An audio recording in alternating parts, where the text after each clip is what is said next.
کیا آپ اس بات پہ تھوڑی روشنی ڈالنا پسند کریں گی محترمہ؟ یہ سنتے ہی اشفا کے چہرے کا رنگ اڑا تھا۔ اسے تو لگا تھا کہ صفان دوسرے شہر سے تھکا ہوا آیا ہے تو ابھی کچھ اور دن گھر کے اندر ہی گزارے گا جیسے وہ اکثر کرتا تھا۔ اوہو، بہت برا ہوا، تم پہلے بتاتے تو میں افسوس کرنے آ جاتی۔ مرحوم بہت اچھے تھے، کیسے ہوا یہ سب؟ اس نے لہجے میں دنیا بھر کی معصومیت سجائے اس سے پوچھا۔ پتہ نہیں، یہی جاننے تو میں یہاں آیا ہوں۔ میری بائک چند دن پہلے آپ ہی تفریح کے لیے لے کے گئی تھی نا محترمہ؟ اس نے محترمہ پر زور دیتے ہوئے کہا۔ اشفا نے آنکھیں چھوٹی کرتے ہوئے اسے دیکھا۔ وہ اسے شرم دلا رہا تھا۔ وہ اور یہ الگ بات تھی کہ اشفا کو شرم آ نہیں رہی تھی۔ نہیں تو محترم، یہ کب ہوا؟ اس کو صاف انکار کرتے دیکھ کر وہ چہرہ ایک طرف کرتے ہولے سے ہنسا۔ دیکھ لیں، ایک آرٹسٹ سے جھوٹ بول رہی ہیں آپ، اس نے پرسکون انداز میں کہا تو وہ مسکرائی۔ دھمکی دے رہے ہیں؟ اشفا نے سوال کیا تو سرنفی میں ہلاتا ہوا وہ اٹھ کھڑا ہوا۔ پچھلی دیوار پر لگی اپنی ایک پینٹنگ کے پاس چلتا ہوا گیا اور وہیں رک گیا۔ وہ پینٹنگ اس نے مہوین کو اس کی 16ویں سالگرہ پر دی تھی۔ یہ پینٹنگ اس کی باقی بنائی گئی پینٹنگز سے منفرد تھی۔ اس میں ہر جگہ نارنجی رنگ پھیلا ہوا تھا، کچھ جگہوں پر سرخ اور پیلے رنگ کے دھبے تھے اور ان کے درمیان ایک تاج تھا، ایک سنہرے رنگ کا تاج۔ یہ تصویر اسے ہمیشہ سے ہی بہت بھاتی تھی۔ وہ جب بھی ان کے گھر آتا تو اکثر اس تصویر کو گھورتا رہتا، جیسے سوچ رہا ہو کہ اتنی اعلیٰ طرز کی تصویر بنا کیسے لی اس نے۔ اس سفید رنگ کے بورڈ کے نچلے حصے میں گہرے نیلے مارکر سے صفان کے نام کا سگنیچر بھی تھا، جیسے وہ اکثر ہر پینٹنگ کے نیچے کیا کرتا تھا۔ وہ اسے دیکھنے کے بعد چہرہ پیچھے کو موڑتے ہوئے صوفے پر بیٹھی پیلے رنگ کی شلوار قمیص میں ملبوس شہد رنگ آنکھوں والی لڑکی کو دیکھنے لگا۔ اسے کتنے ہی سال ہو گئے تھے اس لڑکی کو جانے۔ پچھلے کئی سالوں سے وہ اس گھر میں آتا جاتا رہتا تھا۔ وہ اس گھر میں مکین ان دو لڑکیوں سے اچھے سے واقف تھا۔ اسے ان کے ہر اچھے برے کام کا علم ہوتا تھا، کیونکہ وہ صفان یامین تھا، محلے کا سب سے شاطر باشندہ اور اشفا اور مہوین کا پڑوسی۔ دھمکی سے یاد آیا، ابھی تھوڑی ہی دیر پہلے ایک شخص مجھے فون پر دھمکا رہا تھا، کہتا ہے اس کی وائف کی شکل میری بنائی گئی پینٹنگ میں موجود عورت سے نہیں ملتی۔ اس نے ایسے انداز میں بتایا کہ اشفا کی ہنسی چھوٹی۔ تم نے کیا جواب دیا؟ وہ فوراً آپ سے تم پر آتی بڑی دلچسپی سے اس سے پوچھنے لگی۔ جواب کیا دینا تھا؟ میں نے بس اتنا کہا کہ اب آپ کو اپنی ہی وائف پسند نہیں آ رہی تو اس میں میرا کیا قصور؟ انکل نے نازیبا الفاظ استعمال کرنا شروع کر دیے۔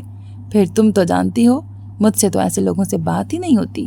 اس نے اپنی شرٹ کا کالر جھٹکا۔ اوہ، تو یہ کہو نا کہ تم ڈر گئے۔ اس نے صفان کو چھیڑا تو بدلے میں اس نے اسے ایک گھوری سے نوازا۔ صفان یامین نام ہے میرا، میں کسی سے نہیں ڈرتا۔ چہرے کے زاویے بگاڑے، سوائے مکان مالک کے۔ 4 دنوں سے تمہارے گھر کے چکر لگا رہا ہے بیچارہ، کچھ تو خدا کا خوف کر لو۔ ہر مہینے کرایہ بڑھا دیتا ہے، بار بار کہہ چکا ہوں کہ آج کل حالات ٹائٹ ہیں، لیکن وہ کیا ہے نا، لاتوں کے بھوت باتوں سے نہیں مانتے۔ چہرے پر آئے سنجیدہ تاثرات کو ایک پل میں مٹاتا وہ سکون سے اشفا کے بغل میں رکھے صوفے پہ بیٹھ گیا۔ آپ کے گھر میں مہمانوں سے چائے پانی پوچھنے کا رواج ختم ہو گیا؟ اس نے اشفا کے چہرے پر نظریں مرکوز کیں۔ اب جو آئے دن منہ اٹھا کے آ جائیں انہیں مہمان تو نہیں نہ کہتے۔ اس نے اس پر طنز کیا تو وہ کھل کے ہنسا۔ اچھا چلو، گھر کا فرد ہی سمجھ کر کچھ کھلا پلا دو سنگ دل عورت۔ اس کی بات پہ اشفا کے اعصاب تن گئے۔ اپنے پاس رکھا تکیہ اٹھا کر صفان کی طرف اچھال دیا، جو کہ جواب میں صفان نے بڑی مہارت سے پکڑ لیا۔ عورت تو میں ہوں، پر سنگ دل کس کو کہا؟ اگر میں سنگ دل ہوتی تو تمہاری بائک کی ہیڈ لائٹ کبھی ٹھیک نہ کرتی۔ کہتے کہتے جب اس کی زبان سے سچ نکل گیا تو اس نے آنکھیں میچ لیں۔ اوہ، تو تم نے ہی میری بائک پر زور آزمائی کی ہے؟ صحیح صحیح بتاؤ، کہاں ٹھوک کے آئی ہو؟ اس نے مسکراتے ہوئے اس سے سوال کیا تو اشفا نے معصومیت سے اس کی طرف دیکھا۔ یار، فروٹ لینے کے لیے میں نے ایک بلیک ہونڈا سٹی کے پیچھے بائک پارک کی تھی۔ فروٹ لیتے ہوئے آدھا گھنٹہ لگ گیا، مجھے تھوڑا سا غصہ بھی آیا ہوا تھا۔ پھر جب میں بائک نکالنے لگی تو میں نے دیکھا کہ اس کے پیچھے بھی کسی نے سرمئی رنگ کی مہران کھڑی کر دی تھی۔ وہ سانس لینے کے لیے رکی، 10 منٹ کھڑے ہو کے انتظار کیا پر کوئی گاڑی ہٹانے آیا ہی نہیں، تو مجبوراً مجھے بائک ان کے بیچ سے نکالنی پڑ گئی۔ بس اسی چکر میں بائک آگے پیچھے سے دونوں گاڑیوں سے ٹکرا گئی۔ اب بتاؤ اس میں میرا کیا قصور ہے؟ بالکل محترمہ، آپ کا نہیں میرا قصور ہے۔ ہر دفعہ میری بائک کہیں نہ کہیں ٹھوک کر آ جاتی ہو اور ایک میں ہوں جو سبق حاصل نہیں کرتا۔ آئندہ مانگو بائک تم میری، بتاؤں گا تمہیں۔ اس نے خفگی سے اسے دیکھا تو اشفا خاموش ہو گئی۔ ایسے تو پھر ایسے ہی صحیح، آئندہ یہاں مت آنا۔ اس نے ناراضگی کا اظہار کیا تو مقابل اپنی آنکھوں سے مسکرا دیا۔ ہر دفعہ ایسے ہی کہتی ہو اور میرے لیے اپنے گھر کا دروازہ بھی کھول دیتی ہو، اور پھر میرے لیے اپنے گھر کا دروازہ بھی کھول دیتی ہو۔ اس نے ابرو اچکائی، ہلکی سی مسکان کے ساتھ کہا تو اشفا نے آنکھیں سکیڑ کر اسے دیکھا۔ میرے اندر کامن کرٹیسی نام کی ایک چیز ہے جو مجھے کسی بھی انسان کے ساتھ برا برتاؤ نہیں کرنے دیتی، لیکن میں بھی کس کو یہ بتا رہی ہوں جسے کرٹیسی کے سپیلنگ بھی نہیں آتے ہوں گے۔ اس نے آنکھیں گھمائیں۔ جاہل نہیں ہوں، انگلینڈ کی پیدائش ہوں، ہلکا نہیں لینا مجھے۔ انگلینڈ میں پیدا ہونے سے پڑھے لکھے ہونے کا سرٹیفکیٹ مل جاتا ہے؟ پہلے بتاتے میں وہیں پیدا ہو جاتی، اتنی پڑھائی تو نہ کرنی پڑتی۔ نہیں، تم پھر بھی جاہل ہی رہتی۔ اونچا سا کہکہا لگایا، پھر سامنے والی لڑکی کو سنجیدہ دیکھ کر وہ بھی سنجیدہ ہو گیا۔ اس کی نیلی آنکھیں سامنے والی دیوار پر لگی گھڑی پر ٹھہر گئیں۔ 3 بج گئے، تم نے آج کام پر نہیں جانا؟ جانا تو تھا پر کچھ خاص دل نہیں چاہ رہا۔ اچھا سنو، تم بیٹھو، میں تمہارے لیے کچھ کھانے کو لے کے آتی ہوں۔ وہ کہتے ہوئے اٹھ کھڑی ہوئی۔ میرا بھی یہی خیال ہے۔ وہ اس کی بات پر مسکراتی ہوئی وہاں سے کچن کی طرف بڑھ گئی۔ فائرنگ رینج کی تیز گونجتی ہوئی آوازوں کے بیچ اس کے ہاتھ میں سیاہ رنگ کا کلاگ 19 تھی۔ سیاہ رنگ کی گلاک 19 تھی۔ وہ مسلسل فائرنگ رینج میں لگے بورڈ پر جو کہ شیشے کے اس پار تھے فائرنگ کر رہا تھا۔ اس کی سبز رنگ آنکھیں ٹارگٹ پر گڑھی ہوئی تھیں۔ وہ ہر مہینے کی طرح آج بھی فائرنگ رینج سکون لینے آیا تھا۔ وہ راحم رضا تھا، وہ نارمل کیسے ہو سکتا تھا؟ اپنے ہونٹوں پر ایک خوبصورت سی مسکان سجائے وہ پستول سے گولیاں چلا رہا تھا۔ ان دنوں وہ بہت خوش تھا۔ ایک طرف اس کے دماغ میں اس عورت کا خیال تھا جو اس کے خدا نے اسے سونپی تھی، اور دوسری طرف اسی عورت کی پریشانی اسے کھائے جا رہی تھی۔ جب سے عالیہ اور راحم کی شادی کی تاریخ طے پائی تھی تب سے عالیہ نے اسے ایک بھی میسج نہیں کیا تھا۔ راحم نے اسے بارہا کالز کی تھیں پر وہ تھی کہ اس کی کال کا جواب بالکل بھی نہیں دیتی تھی۔ جب عالیہ کی طرف سے ذہن ہٹتا تو وہ جمال کے کیس کے بارے میں سوچنے لگتا۔ اس کی بیٹیوں کا ابھی تک کچھ پتہ نہیں چل پایا تھا۔ وہ تھوڑی دیر میں محمد کو کال کرنے کا ارادہ رکھتا تھا۔ اس نے ایک اور دفعہ گولی چلائی تو وہ سیدھی ٹارگٹ پر بنے سرخ پوائنٹ پر جا لگی۔ اس کے بازوؤں کی رگیں تنی ہوئی تھیں، چہرے سے پسینہ بہہ رہا تھا اور ہاتھ بھی پسینے سے شرابور تھے۔ اپنی شرٹ کا کونا ہلکا سا اوپر کو اٹھاتے اس نے اپنے چہرے سے گرتا ہوا پسینہ صاف کیا اور گن سامنے موجود میز پر رکھ دی۔ ہاتھ میز پر رکھے تولیے سے صاف کرتے اس نے اسے ایک طرف رکھ دیا اور احتیاط سے پینٹ کی جیب سے اپنا فون نکالا۔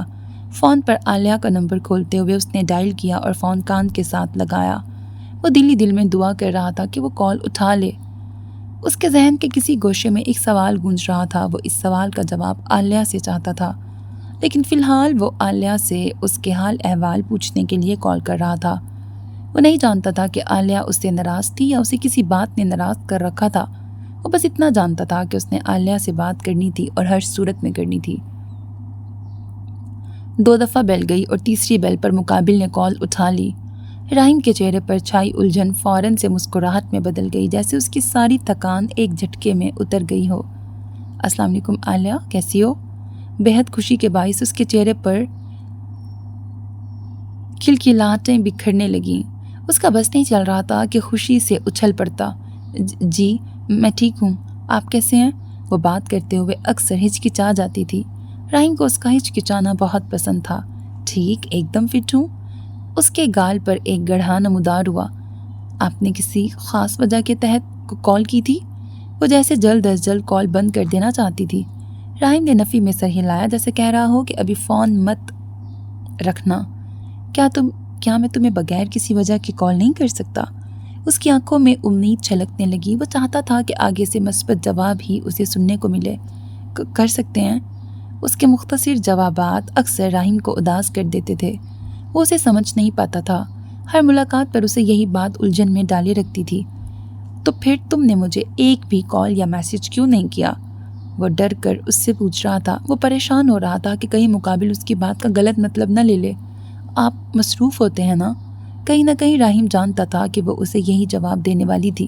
وہ کھل کر ہنسا۔ ہاں ہوتا تو ہوں، پر اتنا بھی نہیں کہ تمہیں جواب نہ دے سکوں۔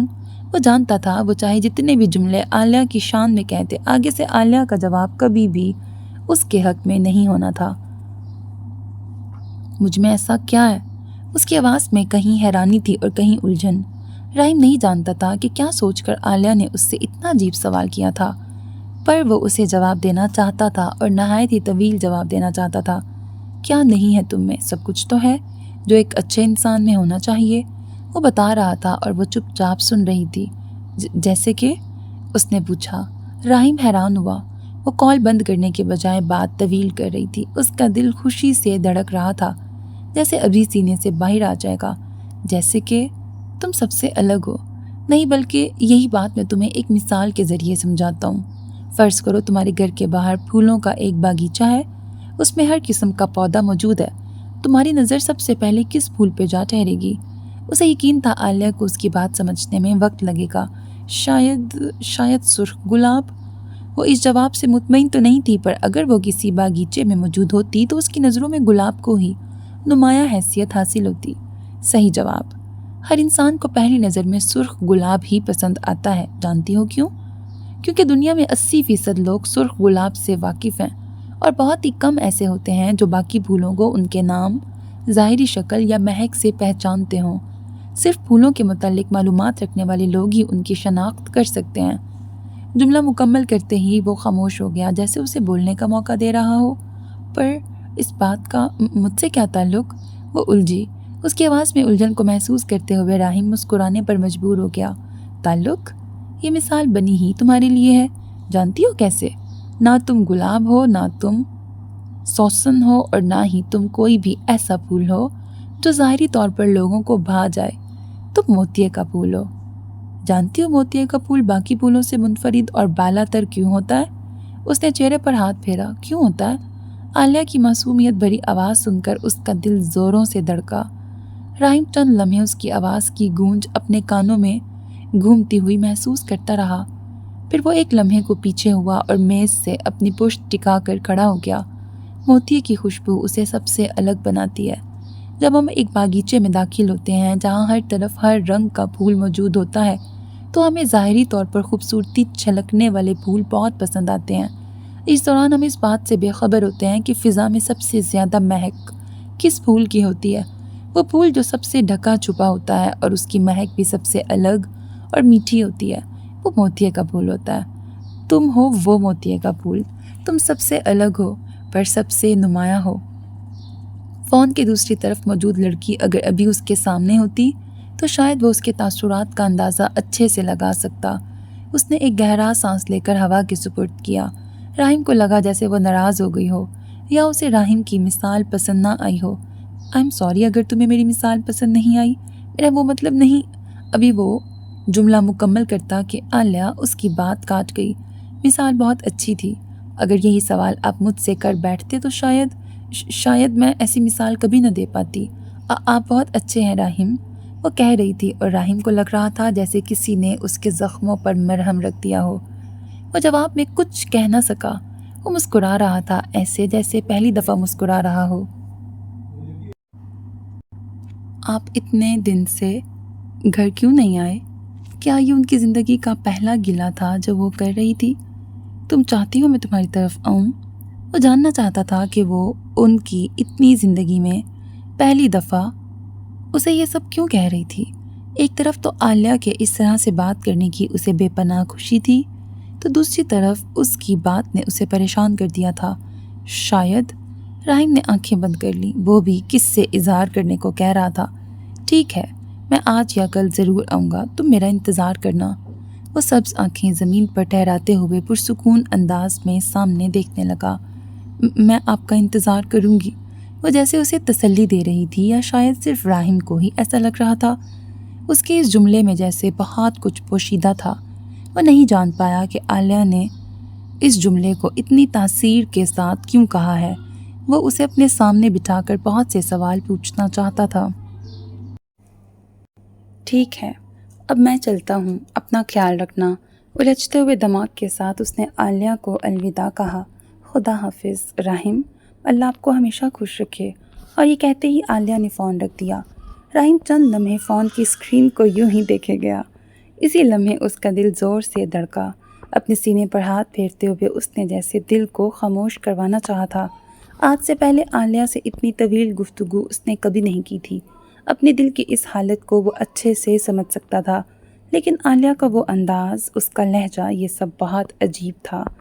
وہ اس طرح کیوں بات کر رہی تھی؟ وہ مزید سوچوں میں گر چکا تھا۔ اس کی سوچیں جیسے اب ایک اندھیر کھنڈر کی طرح ہو گئی تھیں، لیکن اس تاریکی میں اسے عالیہ کا ساتھ ایک اسٹریٹ لیمپ سے کم نہیں لگتا تھا، اور یہی بات، یہی امید اسے جوڑے رکھتی تھی۔ مہوین امین اس وقت ہسپتال میں موجود تھی۔ اس کے کمرے کے باہر بھیڑ جمع تھی۔ وہ صبح سے 8 مریضوں کو ڈیل کر چکی تھی اور اب اس کی ہمت جواب دینے والی تھی۔ چند سیکنڈ پہلے ہی 8واں مریض یہاں سے اٹھ کر گیا تھا۔ مہوین کی شہادت اور درمیانی انگلی کے درمیان ایک سرخ رنگ کا پین موجود تھا، جسے وہ بہت ہی مہارت سے ساری انگلیوں میں گھما رہی تھی۔ وہ اس وقت گہری سوچ میں ڈوبی ہوئی تھی۔ آج اسے وہ لوگ بہت یاد آ رہے تھے جو وقت کے ساتھ ساتھ زندگی کے سفر میں کہیں پیچھے رہ گئے تھے۔ اپنے والدین کو تو وہ روز ہی یاد کرتی تھی، پر آج اسے خلیل محمد اور ان کی فیملی یاد آ رہی تھی، جن سے کبھی اس کا اور اس کے گھر والوں کا گہرا تعلق رہ چکا تھا۔ آخری دفعہ خلیل محمد اور ان کے گھر والوں کو اس نے بہت سال پہلے دیکھا تھا، سوائے المیر خلیل کے، جو کہ چند سال پہلے تک ان کے گھر اکثر کوئی چیز دینے آ جاتا تھا، لیکن پھر اس نے بھی آنا بند کر دیا۔ اچانک سے اس قدر ناراضگی کی وجہ تو اسے مکمل طور پر نہیں معلوم تھی۔ وہ صرف اتنا جانتی تھی کہ اشفا کی المیر سے کسی بات پر شدید بحث ہو گئی تھی۔ اس کے بعد سے ہی اس نے دوبارہ المیر خلیل کو نہیں دیکھا تھا۔ بچپن میں مہوین جب بھی رویا کرتی تھی تو اسے سب سے پہلے سنبھالنے کے لیے المیر کی چھوٹی بہن عالیہ آیا کرتی تھی۔ عالیہ صرف اس سے 1 سال بڑی تھی، لیکن اس کا خیال ایسے رکھتی تھی جیسے ان میں کئی سالوں کا فاصلہ ہو۔ عالیہ کو بھی آخری دفعہ اس نے بچپن ہی میں دیکھا تھا۔ اب وہ کیسی دکھتی تھی اس بارے میں مہوین کو کوئی علم نہ تھا۔ عالیہ اور المیر کے ساتھ ان کا بہت اچھا وقت گزرا تھا۔ وہ اس وقت کو واپس لانا چاہتی تھی، پھر سے ایک دفعہ اپنے ماں باپ کے ساتھ کھلکھلانا چاہتی تھی۔ جب مہوین لڑک پن کو پہنچی تو وہ بڑی تو ہو گئی تھی، پر سوچ اس کی بچوں والی تھی۔ وہ اکثر جائے نماز بچھا کر بیٹھ جایا کرتی تھی اور گھنٹوں گھنٹوں دعائیں مانگتی رہتی کہ کسی طرح سے بس ایک بار اس کی ماں اور اس کا باپ اسے لوٹا دیا جائے۔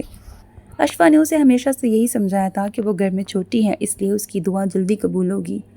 بس اسی بات کو ذہن میں رکھتے ہوئے وہ ہر دعا میں خدا سے ان 2 لوگوں کو مانگا کرتی تھی جن کا لوٹ آنا اس زندگی میں تو ناممکن تھا۔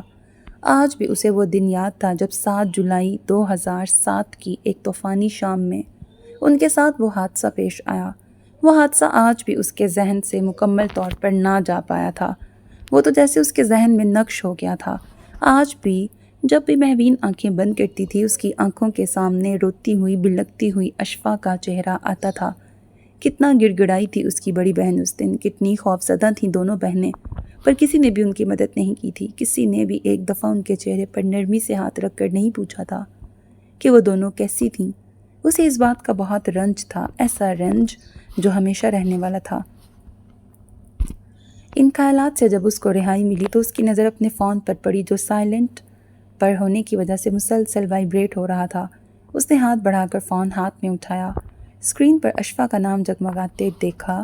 اس نے فون کان سے لگایا۔ مہوین، کیا تم نے وہ کتاب دیکھی ہے؟ پتہ نہیں میں نے کہاں رکھ دی۔ اس کی آواز مدھم ہوئی تو مہوین کو یقین ہو گیا کہ وہ ضرور کچھ تلاش رہی تھی۔ کون سی کتاب آپی؟ اس نے اپنے سر کو دھیرے دھیرے مسلنا شروع کیا۔ دوسری طرف سے چیزوں کو ادھر سے ادھر کرنے کی آہٹ سنائی دے رہی تھی۔ وہی نو وے آؤٹ؟ چند دنوں سے میں اسے پڑھ رہی تھی، لیکن کل سے وہ مجھے کہیں دکھ نہیں رہی۔ اس کا جملہ مکمل ہوا تو مہوین کی نظر اپنے بیگ پر پڑی۔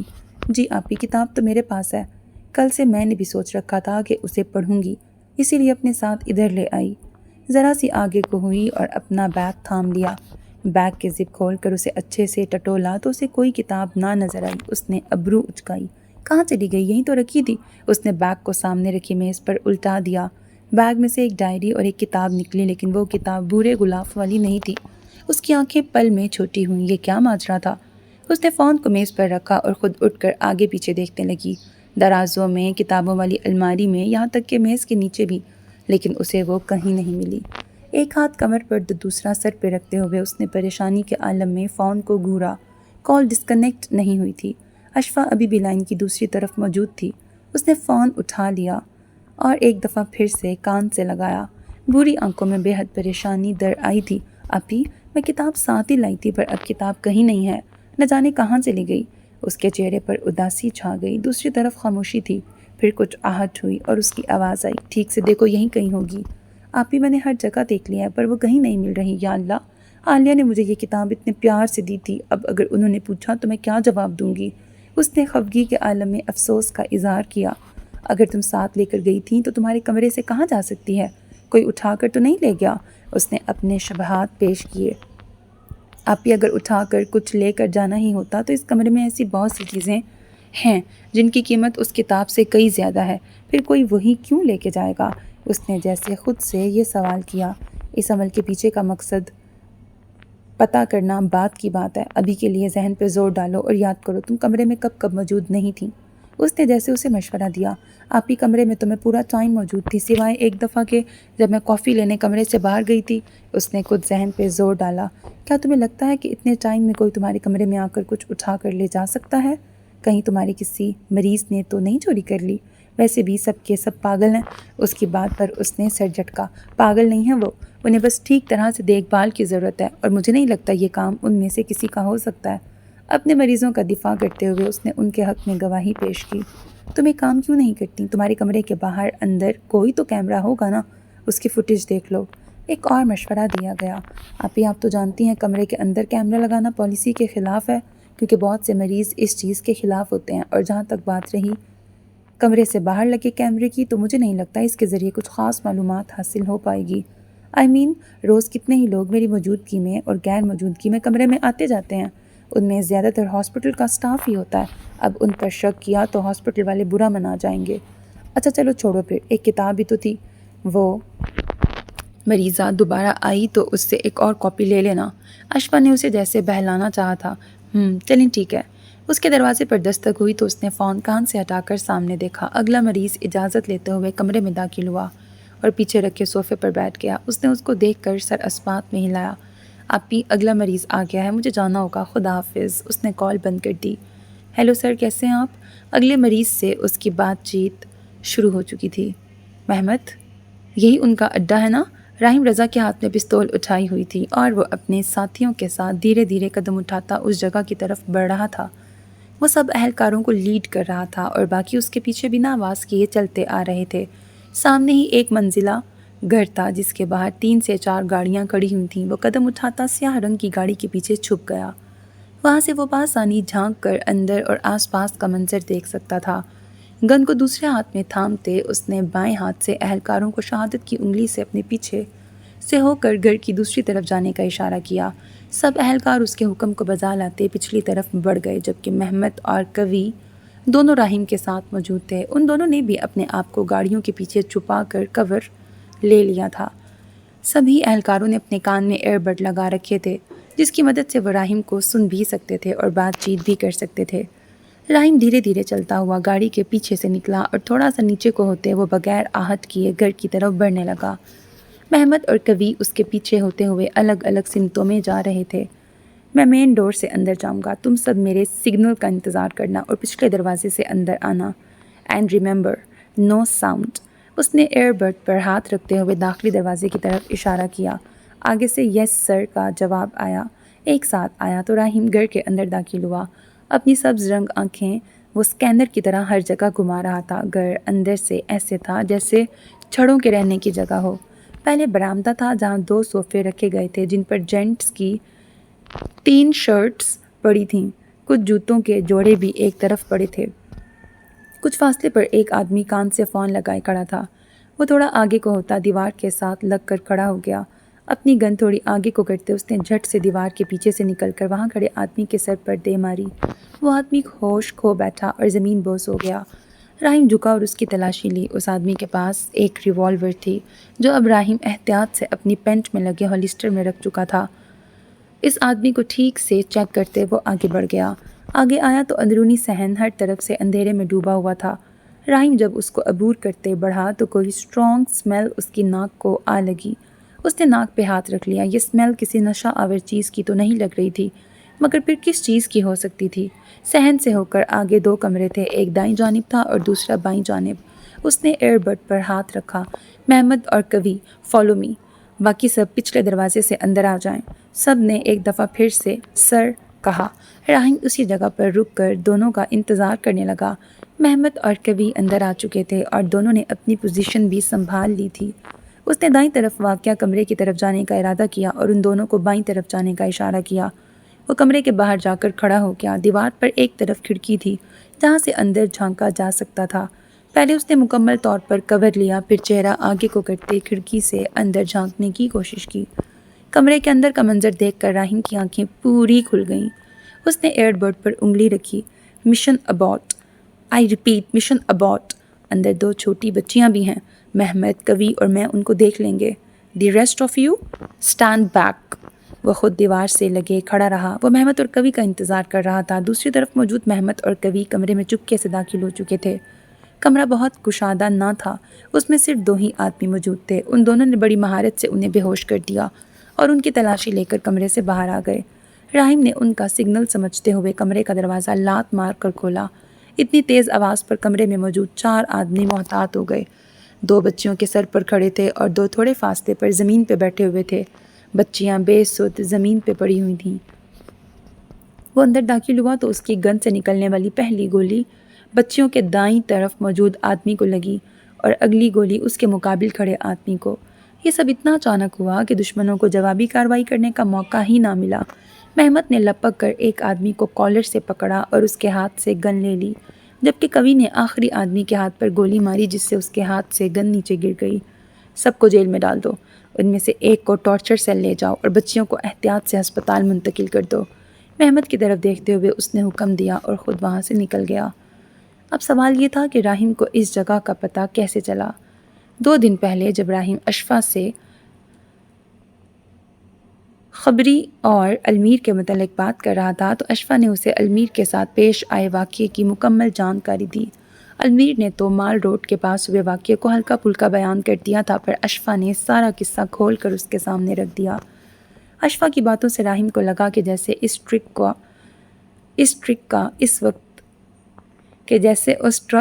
اس وقت اسی روڈ پر آنا جب المیر وہاں موجود تھا کوئی اتفاق نہیں تھا۔ اس لیے اس نے آفیسرز کو کہہ کر آس پاس کے کیمروں کی اچھے سے چھان بین کروائی۔ فوٹیج دیکھنے پر ٹرک کا نمبر اور ٹرک چلانے والے کی شکل دکھ گئی۔ پھر اس کی ساری معلومات اکٹھی کی گئیں۔ ٹرک ڈرائیور کا نمبر راہیم کے لیے نکلوانا کوئی مشکل کام نہیں تھا، اس لیے اس نمبر کے ذریعے وہ اس جگہ پہنچے تھے۔ جب یہ یہاں آئے تو گھر سے کچھ ہی دوری پر انہیں اسی ٹرک ڈرائیور کی لاش ملی۔ اب راہیم کا شک یقین میں بدل چکا تھا۔ جمال کے پڑوسیوں نے جو جمال اور اس کی بچیوں کے سکیچ بنوائے تھے ان کے مطابق اس گھر میں وہ دونوں بچیاں جمال کی ہی تھیں۔ اس دن اشفا سے بات کرتے ہوئے راہیم نے ایک اور بات اشفا کے منہ سے سنی تھی کہ وہ ڈرائیور اکیلا نہیں تھا، کوئی اور بھی تھا جو اس کے ساتھ پیسنجر سیٹ پر بیٹھا ہوا تھا۔ لیکن سب سے حیران کن بات یہ تھی کہ CCTV کیمرے کی فوٹیج میں ایسا کوئی دوسرا آدمی نہ دیکھا گیا تھا۔ اب ان پکڑے جانے والے آدمیوں میں سے اس ڈرائیور کے ساتھ کون تھا یہ بات صرف اشفا ہی بتا سکتی تھی، اور راہیم اس بات کا حل بھی سوچ چکا تھا۔ Torture cell. اس کمرے میں گپ اندھیرا تھا، ہر طرف سناٹا چھایا ہوا تھا۔ وہاں صرف ایک ٹیبل اور اس کے آر پار 2 کرسیاں رکھی ہوئی تھیں۔ ایک طرف ان مجرموں میں سے ایک مجرم موجود تھا اور دوسری طرف اپنی گہرے سبز رنگ کی قمیص کی آستینیں چڑھائے ہوئے راہیم رضا احمد بیٹھا تھا۔ وہ اشفا کے آنے کا بھی انتظار کر رہا تھا اور دوسری طرف مقابل کا منہ کھلوانے کے لیے ہتھ کنڈے آزما رہا تھا۔ اس آدمی کو یہاں لائے ہوئے 1 گھنٹہ ہونے کو تھا، پر ابھی تک وہ صرف اتنا ہی جان پائے تھے کہ اس کا نام وسیم ہے۔ سر، یوں کسی باہر کے بندے کو ٹارچر سیل میں لانے سے کوئی مسئلہ تو نہیں ہوگا نا؟ کوی نے جھک کر اس کے کان میں سرگوشی کی تو اس نے ایک مسکراتی نگاہ سامنے موجود آدمی پر ڈالی جس کے چہرے یا جسم پر ابھی تک تشدد کے آثار کہیں سے واضح نہیں تھے۔ یہ میرا ٹارچر سیل ہے، یہاں کام میری دھاڑ پر ہوتے ہیں، تم اپنی چونچ بند رکھو۔ اس نے اونچی آواز میں کوی کو جواب دیا تو کوی ڈر کر کچھ قدم کے فاصلے پر جا کھڑا ہوا۔ دستک کی آواز کے ساتھ محمد اندر داخل ہوا، اس کے پیچھے پیچھے اشفا بھی چلتی آ رہی تھی۔ اشفا امین نے گہرے سرخ رنگ کی کرتی شلوار پہن رکھی تھی، بالوں کو جوڑے میں قید کر رکھا تھا اور کندھے پر فیروزی رنگ کا بیگ لگا رکھا تھا۔ اس کی شہد رنگ آنکھیں ہمیشہ کی طرح امن کا اعلان کر رہی تھیں اور اس کے ہونٹ ڈھیلی سی مسکراہٹ میں ڈھلے ہوئے تھے۔ سر، اس نے راہیم کو مخاطب کرتے ہوئے سر ہلایا۔ جواب میں راہیم نے بھی اسبات میں سر ہلایا۔ وہ کرسی سے اٹھ کھڑا ہوا اور احتراماً اشفا کو وہ کرسی سنبھالنے کا اشارہ کیا۔ وہ عورتوں کی عزت کرنا جانتا تھا، اسی لیے سب اسے جینٹل مین کہا کرتے تھے۔ اشفا احتیاط سے چلتی ہوئی کرسی کے نزدیک آئی اور اس کو پیچھے کرتے ہوئے بیٹھ گئی۔ اس کے سامنے ہی کرسی پر ایک آدمی بندھا ہوا تھا۔ اس آدمی کے دونوں بازو کرسی کے پیچھے تھے، جو کہ شاید ہتھکڑی میں جکڑے ہوئے تھے۔ اشفا نے کچھ آگے کو ہوتے اپنی دونوں کوہنیاں ٹیبل پر رکھ لیں۔ وہ اس آدمی کو ہر اینگل سے اسکین کر رہی تھی۔ اب کمرے میں راہیم، کوی اور وسیم کے ساتھ ساتھ اشفا اور محمد بھی موجود تھے۔ کوی اور محمد اشفا کے پیچھے کھڑے تھے، جبکہ راہیم اب وسیم کے سر پر کھڑا اسے گھور رہا تھا۔ اپنا چہرہ تھوڑا سا دائیں طرف کرو، اس نے مزے سے کہا تو راہیم کی ہنسی نکلی۔ وہ جانتا تھا اب اشفا وسیم کو تارے تپانے والی تھی۔ وسیم نے اس کی بات مانتے ہوئے چہرہ ایک طرف کیا۔ نہیں، اچھا چلو چہرہ بائیں جانب کرو اب۔ یہ کیا ہو رہا ہے؟ کوی نے پیچھے کھڑے محمد کے کان میں سرگوشی کی۔ محمد نے جواب میں اسے ایک گھوری سے نوازا تو کوی چپ ہو گیا۔ ویسے سر، ابھی بھی پورے یقین کے ساتھ تو میں نہیں کہہ سکتی، لیکن میری انسٹنکٹ کہہ رہی ہے کہ یہ وہی بندہ ہے۔ اس نے وسیم کو مکمل طور پر جانچنے کے بعد راہیم کی طرف دیکھا۔ آئی سی۔ سر دھیرے دھیرے اسبات میں ہلایا اور آ کر اشفا کے برابر میں کھڑا ہو گیا۔ اب ہم انسٹنکٹ پر کیس سالو کریں گے۔ کوی نے ایک اور سرگوشی کی تو اشفا نے فوراً چہرہ پیچھے کو کیا، ایک ابرو اچکائی۔ کچھ کہا کیا آپ نے؟ اس کے ٹھنڈے ٹھار لہجے کو سن کر کوی نے سر نفی میں ہلایا۔ گڈ، کہتی ہوئی وہ پھر سے آگے کو دیکھنے لگی۔ کوی، چونکہ تم ایک روکی بریکٹ نیا بھرتی ہوا آفیسر ہو، اس لیے اس سے سچ تم اگلواؤ گے۔ آ جاؤ سامنے۔ اے ایس پی راہیم رضا کی بات سن کے کوی کے اعصان قطع ہو گئے۔ چند لمحے تو اسے سمجھ ہی نہ آیا کہ کیا کرے۔ اس نے تو آج تک کسی کو ٹارچر کیا ہی نہیں تھا، لیکن اب اے ایس پی کی بات بھی تو نہیں ٹال سکتا تھا۔ وہ چھوٹے چھوٹے قدم اٹھاتا وسیم کے پاس پہنچ گیا۔ ایک گھبرائی ہوئی نگاہ پہلے راہیم پہ ڈالی، پھر اشفا پر اور پھر محمد کو دیکھا۔ محمد نے آنکھوں سے اسے کام پہ لگنے کا اشارہ کیا۔ محمد کے ہونٹوں پر آئی مسکراہٹ وہ پہلے ہی دیکھ چکا تھا۔ ایک تو وہ مصیبت میں پھنس چکا تھا اور دوسرا اس کا دوست اس پہ ہنس رہا تھا۔ کچھ ہمت کرتے اس نے وسیم کے کندھے پر ہاتھ رکھا۔ کچھ فاصلے پہ بیٹھی اشفا ہلکا سا مسکرائی۔ کیوں کیا تم نے ایسا؟ کانپتی ہوئی آواز کے ساتھ ایک سوال منہ سے نکلا۔ راہیم کو اس کے سوال پر ہنسی آئی، پر وہ ضبط کر گیا۔ کوی صاحب، اس نے تو ابھی اعتراف جرم کیا ہی نہیں ہے، آپ کس حساب سے ایسا سوال کر رہے ہیں؟ کوی کو اپنی غلطی کا احساس ہوا تو وہ اس کے کندھے سے ہاتھ ہٹا گیا۔ تو پھر کیا پوچھوں سر؟ چہرے پر معصومیت کے سے تاثرات سجا لیے۔ یہ بات آپ کو خود پتہ ہونی چاہیے۔ لہجہ پرسکون رکھا۔ راہیم نے آج سے پہلے کسی بھی نئے بھرتی ہوئی آفیسر کو ٹارچر سیل میں آنے کی اجازت نہیں دی تھی، لیکن آج اپنا ہی بنایا ہوا اصول توڑ چکا تھا، کیونکہ کوی کا ٹریننگ آفیسر المیر خلیل تھا اور اسی وجہ سے راہیم کوی کے ذریعے المیر کی ٹریننگ سکلز کو جج کرنے والا تھا۔ کیا کیا ہے تم نے؟ اس نے ایک مرتبہ پھر سے وسیم کی طرف دیکھا۔ وہ سخت لہجے میں اس سے سوال کرنا چاہتا تھا، پر نہ جانے اس کے منہ سے نکلے جملے نرم رویہ کیسے اختیار کر لیتے تھے۔ راہیم نے اکتا کر سر نفی میں ہلایا اور چلتا ہوا اس کے پاس پہنچا۔ اب اگلا سوال کیا کرو گے؟ اس کے سر پہ ہاتھ رکھ کر اس سے کہو گے کہ آئندہ مت کرنا؟ آخری جملہ ایک دھاڑ کے ساتھ اس کے لبوں سے نکلا تھا۔ جا کے دروازے کے پاس کھڑے ہو جاؤ، اور جب تک میں نہ کہوں یہاں مت آنا۔ وہ وہاں سے جلدی میں ہٹ گیا تو راہیم نے آنکھیں گھما کر اس کی پشت کو دیکھا، پھر سر جھٹکتے ہوئے اشفا کی طرف مڑا۔ میں آتا ہوں، المیر کی کال آ رہی ہے، تم چاہو تو گھر جا سکتی ہو، کہہ کر وہ وہاں سے نکل گیا۔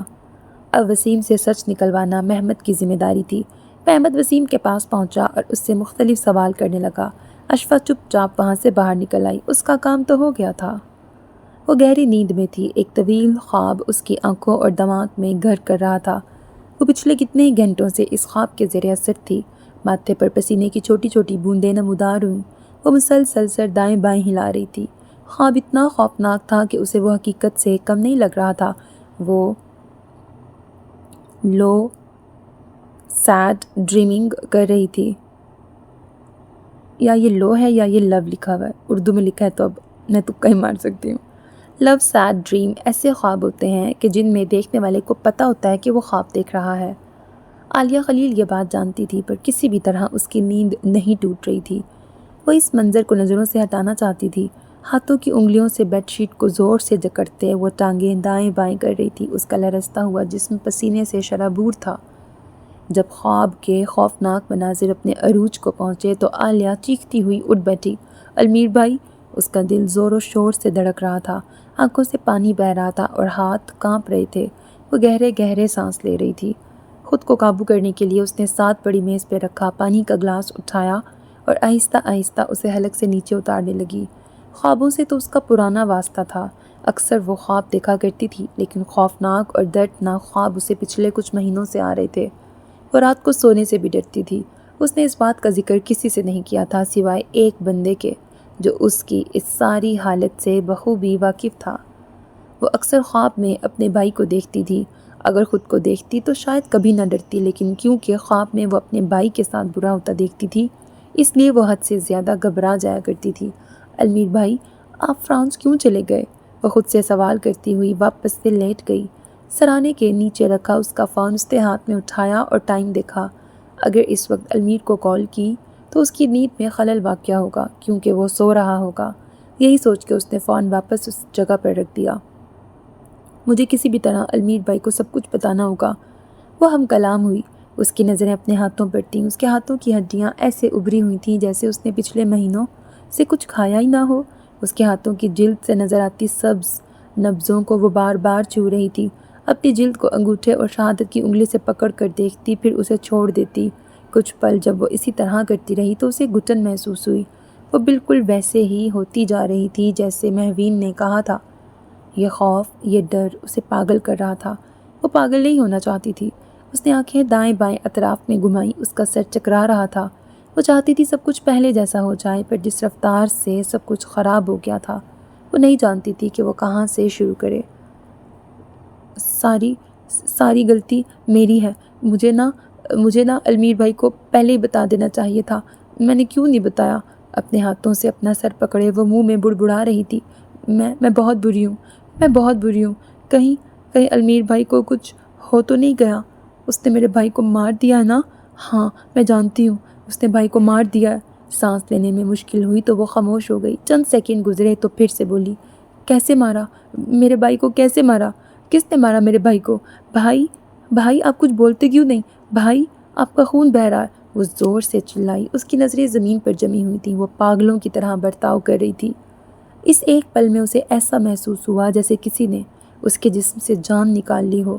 اسے زمین پر اپنے بھائی کی لاش نظر آ رہی تھی۔ آنسوؤں کا پھندا اس کے گلے میں اٹک چکا تھا۔ وہ سانس نہیں لے پا رہی تھی۔ بھائی، آپ مجھے چھوڑ کے نہیں جا سکتے۔ میں مر جاؤں گی آپ کے بغیر۔ میرا آپ کے سوا کوئی نہیں ہے بھائی۔ آپ نہیں آئے تو میں مر جاؤں گی۔ میں پاگل ہو رہی ہوں بھائی، میں مر رہی ہوں۔ آخری الفاظ مشکل سے اس کے منہ سے ادا ہوئے۔ وہ سانس نہیں لے سکی اور اسی پل وہ بستر پر ڈھہ گئی۔ عالیہ خلیل بے ہوش ہو چکی تھی۔ تاریخ تھی 19 دسمبر، دن تھا منگل کا۔ وہ آہستہ آہستہ ہوش میں آ رہی تھی۔ اس کی آنکھیں دھیرے دھیرے کھل رہی تھیں۔ اس کے سر پر بہت وزن تھا۔ کمرے میں نیم اندھیرا چھایا ہوا تھا۔ اس کی آنکھوں سے پانی رس رہا تھا اور ہونٹ خشک تھے۔ گلے میں کچھ خراش سی ہوئی تو وہ کھانستی ہوئی اٹھ بیٹھی۔ اسے اپنے چہرے پر خشک پانی جیسا کچھ محسوس ہوا تو اس نے ہاتھ بڑھا کر اپنا چہرہ چھوا۔ وہ روتے روتے سو گئی تھی اور ابھی بھی اس کی آنکھوں میں پانی جمع تھا۔ ایسا کیا ہوا تھا کہ وہ اتنا روئی؟ اسے کچھ بھی یاد نہیں تھا۔ اسے اپنی دماغی حالت بگڑتی ہوئی محسوس ہو رہی تھی۔ اس کی دوا کا بھی وقت ہو گیا تھا۔ اس نے بیڈ کی دائیں طرف رکھی میز کے دراز کو کھولا اور اس میں سے پیلے رنگ کی ایک ڈبی نکالی۔ اس میں موجود سفید رنگ کی گولی وہ ہمیشہ تب لیتی تھی جب اس کا دماغ اسے شل ہوتا ہوا محسوس ہوتا تھا۔ پاس ہی رکھا پانی کا گلاس لبوں سے لگاتی وہ گولی کو حلق سے نیچے اتار چکی تھی۔ گلاس کو میز پر واپس رکھنے کے بعد وہ اپنے بے جان جسم کو گھسیٹتی ہوئی بیڈ کے کنارے تک لے کے آئی۔ اس نے اپنے پاؤں بستر سے نیچے اتارے اور ٹھنڈے فرش پر رکھے۔ کچھ پل کے لیے اس نے چہرہ اوپر کی طرف کیا۔ اس نیم اندھیرے میں اس کی بھوری آنکھیں کچھ بھی ٹھیک سے تک نہیں پا رہی تھیں، پر وہ احساس، کسی کی موجودگی کا احساس اس کے رونگٹے کھڑے کر گیا تھا۔ اسے اس سمت میں دیکھنے کی ضرورت نہیں تھی۔ اسے خبر تھی کہ کوئی اس سے کچھ ہی فاصلے پر بیٹھا ہے۔ دیوار کے ساتھ ایک کرسی رکھی ہوئی تھی اور اس کرسی کے اوپر وہ براجمان تھا۔ اس شخص کی کلائی میں بندی گھڑی اندھیرے میں چمک رہی تھی۔ عالیہ کی نظر اس کی کلائی پر ٹھہر گئی۔ وہ اس گھڑی کو پہچانتی تھی۔ اس کا سانس بے ترتیب ہوا، چہرے پر پسینے کی ننھی ننھی بوندیں نمودار ہونے لگیں۔ وہ ساکت بیٹھی رہی۔ اس کا جسم کام کرنا چھوڑ گیا۔ اس کی آنکھوں میں جمع پانی ایک دم سے دریا کی طرح بہنے لگا۔ اس کے دل کی دھڑکن رفتار پکڑ چکی تھی۔ وہ شخص وہاں بیٹھا اسے کسی موت کے فرشتے سے کم نہیں لگا۔ نہ جانے وہ کب سے اس کمرے میں موجود تھا، کب سے اس کی نظروں کا مرکز عالیہ تھی۔ عالیہ اپنے آپ کو جھنجھوڑنا چاہتی تھی، وہ چیخنا چاہتی تھی، پر اس کی زبان تالو سے جا چپکی تھی۔ عالیہ خلیل کی کہانی آج ختم ہونے والی تھی۔ اس کا باب آخر اختتام کو پہنچ ہی گیا تھا۔ المیر خلیل اس وقت فرانس سے پاکستان کی طرف جانے والے جہاز میں حاضر تھا۔ جہاز ابھی بھی ہوا میں تھا اور 8.5 گھنٹے کا فاصلہ طے کر چکا تھا۔ اب آخری آدھے گھنٹے کا فاصلہ رہ گیا تھا۔ وہ پورے راستے جہاز میں سوتے ہوئے آیا۔ پاکستان کے حساب سے اس وقت صبح کے 4 بج رہے تھے۔ راہیم کو جہاز میں بیٹھنے سے پہلے ہی وہ آگاہ کر چکا تھا۔ اب راہیم نے اسے ایئرپورٹ لینے آنا تھا۔ قریب 15 منٹ بعد جہاز ایئرپورٹ کے اوپر پہنچ گیا۔ ابھی لینڈ نہیں کیا تھا۔ اپنے موبائل پر وقت دیکھنے کے لیے اس نے موبائل اٹھایا تو اسکرین روشن ہوئی۔ ٹائم تھا 4:18۔ وقت دیکھنے کے بعد اس کی نظر کچھ پل کے لیے اسکرین پر ٹھہر گئی۔ اسکرین پر لگی تصویر میں ایک بچی کھڑی تھی۔ اس کے ہاتھ میں تیسری جماعت کی سائنس کی کتاب تھی اور دوسرے ہاتھ میں موتیے کا تازہ پھول تھا۔ چہرے پر دنیا جہان کی خوشی تھی اور آنکھوں میں چمک ہی چمک تھی۔ وہ بچی اسکرین سے المیر کی طرف دیکھ کر مسکرا رہی تھی۔ اس کے ننھے ننھے ہاتھ تھے۔ اس نے سفید رنگ کی فراک پہنی ہوئی تھی جس پر اس کے سیاہ رنگ بال کھلے تھے۔ اس دن زندگی میں پہلی مرتبہ عالیہ خلیل کو کسی نے موتیے کا پھول دیا تھا۔ اس کی خوشی کا تو ٹھکانہ ہی نہیں تھا۔ شاید کوئی اور اسے پھول دیتا تو وہ اتنی خوش نہ ہوتی، لیکن چونکہ پھول اسے اس کے بڑے بھائی المیر نے دیا تھا اس لیے وہ بے حد خوش تھی۔ لیکن اس سے کچھ ہی وقت پہلے پیش آئے واقعے نے عالیہ کا دل 1000 کرچیوں میں تقسیم کر کے رکھ دیا تھا۔ 17 سال قبل گھر میں گہما گہمی کا ماحول تھا۔ ہر طرف بتیاں روشن تھیں۔ گھر کے ہر کونے میں بیٹھنے کا انتظام کیا گیا تھا۔ چونکہ آج عید تھی اس لیے لوگوں کی تعداد کافی زیادہ تھی۔ خلیل صاحب کے دوستوں سے لے کر رشتہ داروں تک ہر کوئی ان کا نیا گھر دیکھنے اور عید ملنے آیا تھا۔ انہیں اس گھر میں شفٹ ہوئے کچھ ہی عرصہ ہوا تھا۔ گھر کے لاؤنج میں خلیل صاحب کے 2 چھوٹے بھائی اور آئمہ خلیل کی ایک بڑی بہن جمگچا لگائے بیٹھے تھے۔ ان کے بچے ادھر ادھر کھیلنے میں مصروف تھے۔ درمیان میں رکھی میز کو کھانے کی چیزوں سے سجایا ہوا تھا۔ خلیل صاحب اپنے دوستوں کے پاس ڈرائنگ روم میں بیٹھے تھے جب لاؤنج میں بیٹھے مہمانوں نے سب بچوں کو اکٹھا کیا۔ المیر محض 11 برس کا تھا جبکہ عالیہ 9 اور وہاج 4 سال کا تھا۔ المیر نے وہاج کو اٹھا رکھا تھا۔ اپنی ماں کی آواز پر وہ وہاج کو اپنے ساتھ لے آیا۔ عالیہ پہلے ہی لاؤنج میں موجود تھی۔ المیر آیا تو کچھ سیکنڈز کے لیے وہیں رک گیا۔ عالیہ کو زمین پر جبکہ رشتہ داروں کے بچوں کو صوفوں پر بیٹھا دیکھ کر اس کے اعصاب تنے۔ اس نے ایک جھٹکے سے وہاج کو نیچے اتارا اور خود جا کے عالیہ کے پاس ٹھنڈے فرش پر بیٹھ گیا۔ عالیہ نے اپنی چھوٹی چھوٹی آنکھوں سے اپنے بھائی کو اپنے ساتھ بیٹھا دیکھا تو وہ مسکرائی۔ اس کی مسکراہٹ میں افسوس تھا، دکھ تھا اور نہ جانے کیا کیا تھا۔ تمام بچوں کو وہاں عیدی دینے کی غرض سے بلایا گیا تھا۔ شروعات آئمہ خلیل نے کی۔ مہمانوں کے بچوں کو عیدی دی، پھر مہمانوں نے المیر کو اپنے پاس بلایا اور اسے ہر شخص سے 1000 روپے ملے۔ کچھ ہی فاصلے پر بیٹھی آئمہ خلیل کی گود میں بیٹھے وہاج کو شاید پیسے کھلونوں کی طرح لگے، اس لیے وہ وقت بوقت ان کی طرف لپکنے لگا۔ مہمانوں نے پھر اسے بھی عیدی دی اور دوبارہ باتوں میں مشغول ہو گئے۔ اور عالیہ کی عیدی؟ المیر نے پیچھے بیٹھی اپنی چھوٹی سی بہن کو دیکھا۔ وہ حسرت بھری نگاہوں سے کبھی المیر کو دیکھتی تو کبھی اپنے رشتہ داروں کو۔ وہ شاید اپنی عیدی کا انتظار کر رہی تھی۔ اپنی چھوٹی چھوٹی آنکھیں ایک آخری دفعہ ان پر ٹھہراتے وہ چھوٹے چھوٹے ہاتھوں کو زمین پر رکھتی اٹھ کھڑی ہوئی۔ اس کی آنکھوں میں آیا پانی کا ریلا اب باہر آنے کو تیار تھا۔ وہ باہر کی طرف بھاگی۔ اس کے چہرے پر آنسوؤں کی بوندیں ٹپ ٹپ گرنے لگیں۔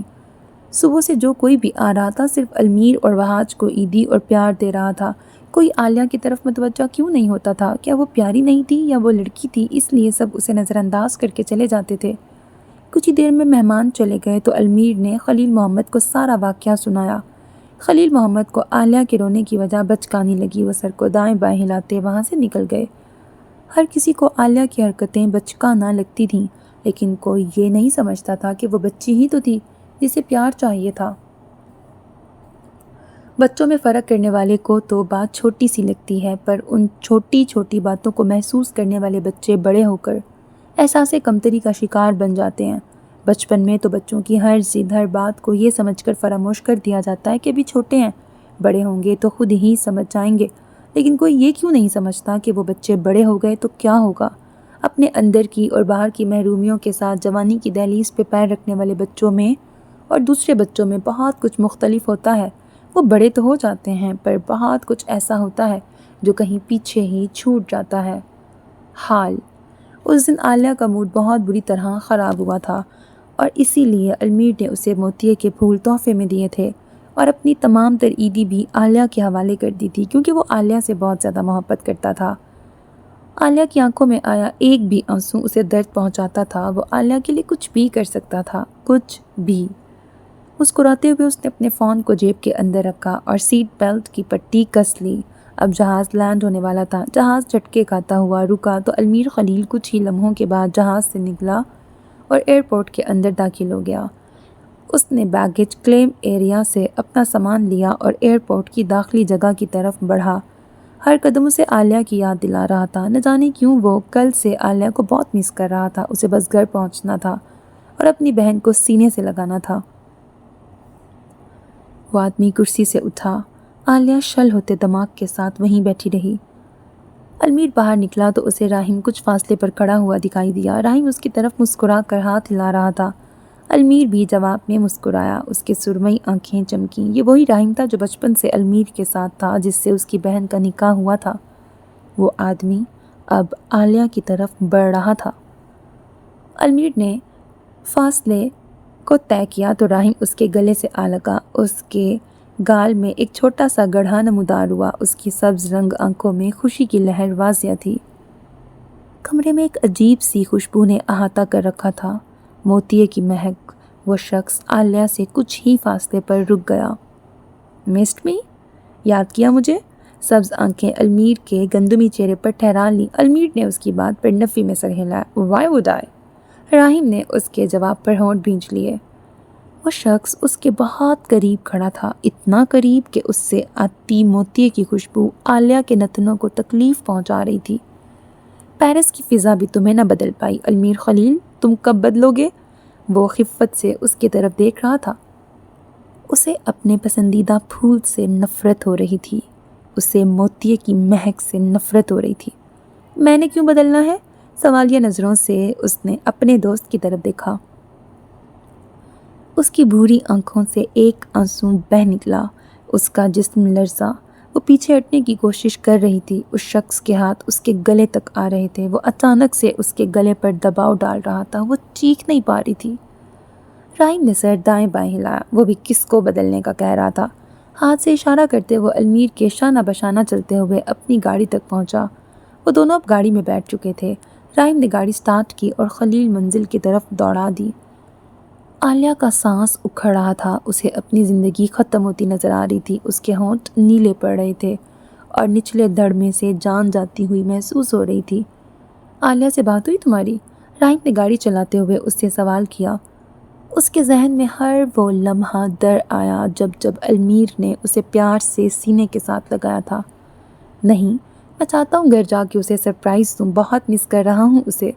اس کی بات پر راہیم مسکرایا۔ وہ عالیہ سے المیر کی محبت سے اچھی طرح سے واقف تھا۔ عالیہ کے لیے وہ جان دے بھی سکتا تھا اور جان لے بھی سکتا تھا۔ اسے اپنی زندگی کے آخری لمحات میں صرف المیر کا چہرہ دکھ رہا تھا۔ وہ جہاں جہاں دیکھ رہی تھی وہاں وہاں اسے اپنا بھائی دکھ رہا تھا۔ وہ بہت خوش ہوگی تمہیں دیکھ کے۔ اسے افسوس ہو رہا تھا۔ وہ اپنے بھائی کو اکیلے تنہا چھوڑ کر جا رہی تھی۔ اسے آج سے پہلے کبھی بھی اتنی بے بسی محسوس نہیں ہوئی تھی۔ جانتا ہوں۔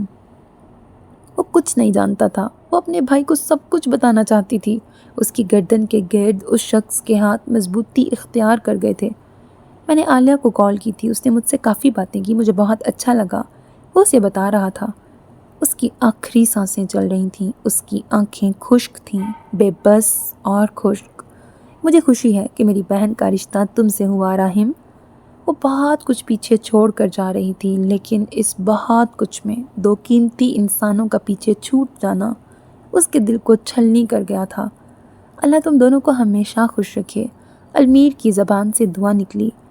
عالیہ کا سانس بھی اسی کے ساتھ نکل گیا، ہلچل بند ہو چکی تھی۔ اس کے جسم میں نہ سانس جا رہا تھا نہ باہر آ رہا تھا۔ اس کی بھوری آنکھیں کھلی ہوئی تھیں، سیاہ رنگ بال بستر پر پھیلے ہوئے تھے، وہ بال جن پر المیر روز رات کو پیار سے ہاتھ پھیرتا تھا۔ آمین، رائم نے الفاظ ادا کیے، پھر المیر نے گھڑی پر وقت دیکھا۔ صبح کے 6 بج چکے تھے۔ اب تک تو عالیہ جاگ چکی ہوگی اور وہاج اس کے کمرے میں اسے تنگ کرنے کی غرض سے داخل ہو چکا ہوگا۔ یہ خیال آتے ہی المیر مسکرایا تھا۔ وہاج ٹھیک 6:01 پر عالیہ کے کمرے میں داخل ہوا۔ اسے یقین تھا کہ اس کی بہن جاگ رہی ہوگی۔ گھڑی پر چلتی سوئیوں کے ساتھ اسے روز پیش آنے والے واقعات یاد آ رہے تھے۔ اب وہاج اس کے بستر کی طرف بڑھ رہا ہوگا۔ وہاج اس کی بستر کی طرف بڑھا۔ کمرے میں ابھی بھی اندھیرا دیکھ کر وہاج کو حیرانی ہوئی۔ عالیہ آپی ابھی تک سو رہی ہیں؟ اس نے سوچا۔ اب وہاج عالیہ کے بستر پر بیٹھ کے اس سے گفتگو میں مشغول ہو چکا ہوگا۔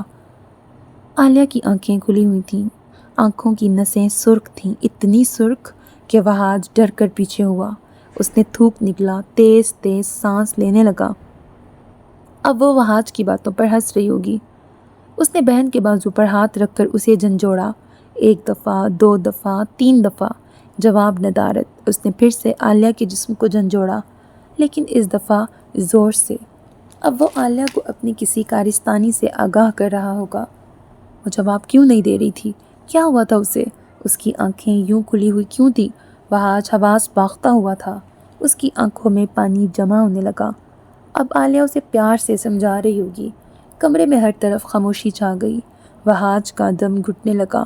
وہ بے یقینی سے اپنی بہن کی طرف دیکھتے ہوئے قدم پیچھے لے گیا۔ اسے لگ رہا تھا وہ اب کسی بھی وقت زمین پر ڈھہ جائے گا۔ اور اب؟ رائم نے المیر سے سوال کیا۔ المیر خاموش ہو گیا۔ اس کے دل میں ایک ٹیس اٹھی۔ اس کا ہاتھ بے اختیار اپنے سینے کی طرف اٹھا۔ اپنے سینے کی بائیں جانب ہاتھ رکھتے ہوئے وہ پریشانی کے عالم میں کھانسنے لگا۔ رائم نے الجھتے دماغ کے ساتھ المیر کی طرف دیکھا۔ کیا ہوا، تم ٹھیک ہو؟ المیر گھبرایا ہوا لگ رہا تھا۔ یہ درد کس بات کا تھا؟ اسے اچانک سے کیا ہو رہا تھا؟ ڈیش بورڈ پر رکھی پانی کی بوتل اس نے اٹھا کر ہونٹوں سے لگائی۔ وہ اب گھر سے کچھ ہی فاصلے پر تھے۔ 10 منٹ تک وہ گھر پہنچ جائیں گے۔ خود کو تسلی دیتے ہوئے المیر نے دل میں سوچا اور پانی کی بوتل کو واپس اس کی جگہ پر رکھ دیا۔ عالیہ کے بعد بہت کچھ بدلنے والا تھا، بس اس کی خبر ابھی تک المیر خلیل کو نہیں تھی۔ وہاج کمرے سے نکلا، اس کا دل زور سے دھڑک رہا تھا۔ وہ بھاگتے ہوئے نچلی منزل پر پہنچا۔ اس نے اپنے والدین کے کمرے کا دروازہ دھاڑ کی آواز سے کھولا۔ خلیل محمد بستر پہ بیٹھے ہوئے ناشتہ کر رہے تھے، جبکہ آئمہ خلیل الماری سے کچھ نکال رہی تھیں۔ وہاج کے قدموں کی آواز پر خلیل محمد نے چہرہ اٹھا کر کمرے کے دروازے کی طرف دیکھا۔ بابا! اس کے منہ سے مشکل سے ہی وہ پکار نکل پائی تھی۔ خلیل محمد فوراً سے بستر سے اترے۔ بیٹے کے چہرے کے اڑے ہوئے رنگوں کو دیکھ کر ان کے دل میں ہاتھ پڑا۔ کیا ہوا وہاج؟ وہ آپی! اس کا سانس بے ترتیب ہوا، وہ آگے بول نہ پایا۔ خلیل محمد کو آگے کچھ بھی سننے کی ضرورت نہیں پڑی۔ انہوں نے ننگے پیروں کے ساتھ عالیہ کے کمرے کی جانب دوڑ لگا دی۔ آئمہ خلیل اور وہاج بھی ان کے پیچھے ہی تھے۔ دھپ کی آواز کے ساتھ دروازہ کھلا۔ خلیل محمد ایک بھی لمحہ ضائع کیے بنا اپنی بیٹی کی طرف بڑھے۔ بستر پر بیٹی کے بے سدھ جسم کو دیکھ کر خوف سے ان کی آنکھیں پوری کھل گئیں۔ بیٹی کے جسم کو انہوں نے جھنجھوڑا۔ عالیہ! عالیہ بچے! وہ اسے بھیگتی آواز میں پکار رہے تھے۔ بیٹی ہوئی ہے۔ خلیل محمد نے نرس کی آواز پر آگے بڑھ کے اس بچی کو ہاتھوں میں اٹھا لیا۔ اس بچی کی دودھیا رنگت تھی، آنکھوں کا رنگ بھورا تھا اور بال سیاہ تھے، بہو بہو اپنی ماں کے جیسی تھی۔ وہ اس کے بیڈ کے پاس زمین پر نیچے بیٹھتے چلے گئے۔ ان کا جسم ایک دم ساکت ہوا، ہاتھ گود میں گرا دیے۔ یہ کیا ہو گیا تھا؟ بابا! نام میں؟ 2 سال کے المیر کی بھیگی ہوئی آواز خلیل محمد کے کانوں میں پڑی۔ انہوں نے روتے ہوئے اسبات میں سر ہلایا۔ عالیہ! نام عالیہ! اپنے شوہر کے تاثرات دیکھ کر آئمہ خلیل نے آگے بڑھ کر عالیہ کے ماتھے پر ہاتھ رکھا۔ اس کا ماتھا ایک دم ٹھنڈا تھا، بازو، ٹانگیں، بلکہ پورا جسم ہی ٹھنڈا ہو رہا تھا۔ اس کی کھلی آنکھوں سے انہیں خوف آیا۔ عالیہ! خلیل صاحب یہ کیا ہو گیا؟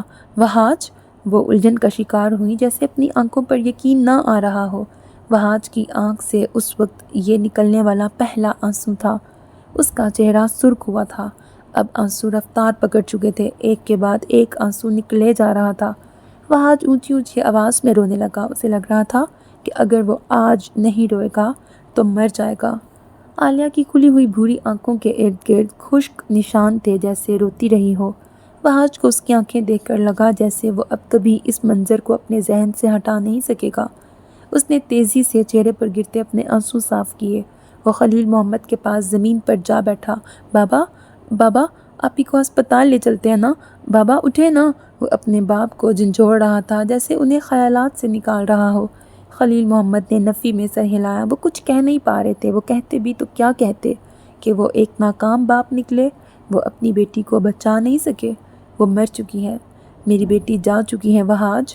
انہوں نے آہستگی سے اسے جواب دیا۔ وہ رو رہے تھے۔ خلیل محمد، جن کا ایک آنسو نہیں نکلتا تھا، جو کبھی دکھی نہیں ہوتے تھے، آج وہ رو رہے تھے۔ آئمہ خلیل عالیہ کے پاس ہی بستر پہ بیٹھ گئی۔ انہوں نے اپنا سر ہاتھوں میں تھام لیا۔ یہ کیا ہو گیا تھا؟ اتنے میں گھر کے دروازے کی گھنٹی بجی۔ وہ آ گیا تھا جس کی ساری کہانیاں عالیہ خلیل سے تھیں، جس کی ساری خوشیاں عالیہ خلیل سے تھیں۔ میرے عزیز لسنرز، یہاں پہ ایپیسوڈ 3 کا اینڈ ہوتا ہے۔ بہت کچھ مسٹیریس ہے، بہت کچھ میرے دماغ میں ہے کہ وہ کون ہے اور وہ کون ہے اور یہ کیوں ہوا۔ اب یہ کیوں ہوا؟ عالیہ کو قتل کیا ہے جس آدمی نے کیا ہے، کیوں ہے؟ اور سٹارٹنگ میں جو پہلے ایپیسوڈ میں کچھ ایک آدمی کا ذکر ہوا تھا، یہ وہی والا آدمی ہے نا؟ As far as I remember, پہلے ایپیسوڈ، پہلے سین کا سٹارٹ جس آدمی سے ہوا تھا جس نے ایک آدمی کو مارا تھا۔ آئی گیس یہ وہی آدمی ہے جس نے آ کے عالیہ کو مارا ہے۔ خیر، اب دیکھتے ہیں یہ سب کیا ہے۔ پاسٹ میں بہت کچھ ایسا ہوا ہے جو کہ ابھی تو مجھے سمجھ نہیں آ رہا۔ خیر، مجھے ناول انٹرسٹنگ لگ رہا ہے۔ آپ نے بتانا آپ کو کیسا لگ رہا ہے، اپنی رائے کا اظہار کرنا اور ویڈیو کو لائک کرنا ہرگز نہ بھولیے گا، because that's how you can encourage me and that's the only kind of support and encouragement which I want from all of you. آپ کے ایک لائک کر دینے سے آپ کا کچھ نہیں جائے گا، بس میری حوصلہ افزائی ہو جائے گی۔ تو اگر آپ ناول سننے آتے ہیں تو پلیز اس کو لائک بھی ضرور کیا کریں۔ اللہ حافظ۔